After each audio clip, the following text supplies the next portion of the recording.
So Harvard put this together for, as you said, over a year, 2 years, and in the end, they had to conclude that he wasn't really doing anything wrong.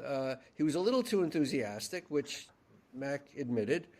Yes, I was. I was a little intemperate, but he went at it in a very rigorous way. He brought together these groups of so-called experiencers, people with stories about abduction, and he interviewed them at length and studied them. And he did what professors at Harvard are supposed to do: go into a uncharted terrain and look at it. Harvard, as you said, Harvard had been doing this for ages, looking into things that were controversial. But this they couldn't really stomach. He rubbed Harvard the wrong way. He was provocative, and they cracked down on him until the end, when they basically said, "Okay, you didn't really do anything wrong. Just stop doing it. Whatever you did, don't do it anymore."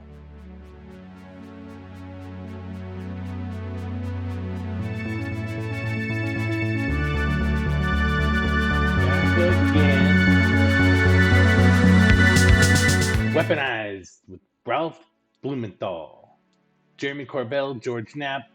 They're going over John Mack again. They're getting into it.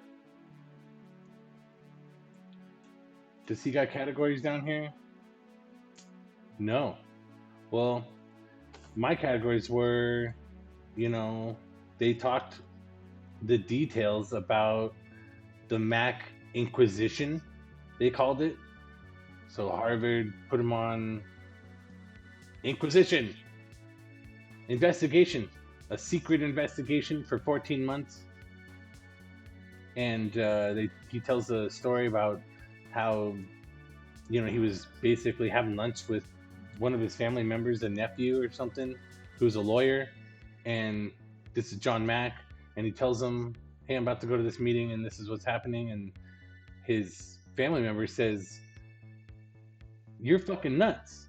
You can't go to this thing all by yourself and just treat it like it's a interview." And so, you got lawyers involved. One of those lawyers ends up being Danny Sheehan. Danny Sheehan at some point leaks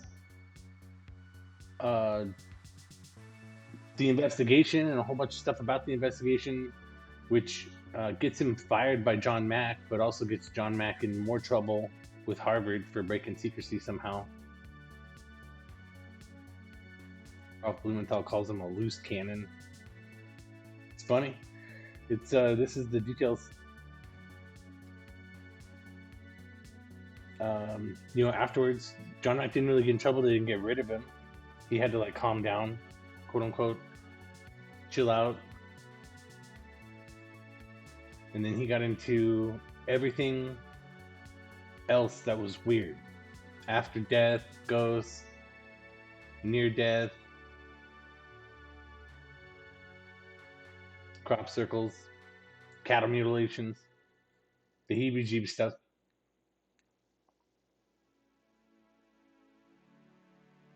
Is Mac, he's supposed to have, is he one of many people, I guess, who go to England and look the wrong way and get run over by a car? Or maybe he just died in a car accident. I'll have to look, I guess. But anyways, he, dies. There's a little section in here. Where's it at? About 29 minutes. Is a little bit of, it's not, I would say the crybaby phase of Jeremy Corbell is kind of over for now. He stopped being a crybaby. He's back to just being battle helmet. He's kind of crossed the river, so to speak. So he's on the other side now with George Knapp and everyone else who's kind of government's not gonna do anything, man. So he asked Ralph Blumenthal if he knows anything about Immaculate Constellation. Ralph Blumenthal says no. And then he asks him again. He's like, no. And then that leads to them talking about the fuckery that they, experienced, Jeremy Corbell experienced. And I think that when he said that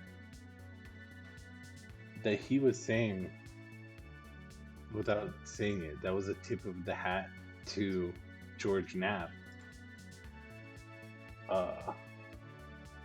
for warning him. George Knapp had told him before he started all this Congress stuff that I don't think this is gonna work out well, man.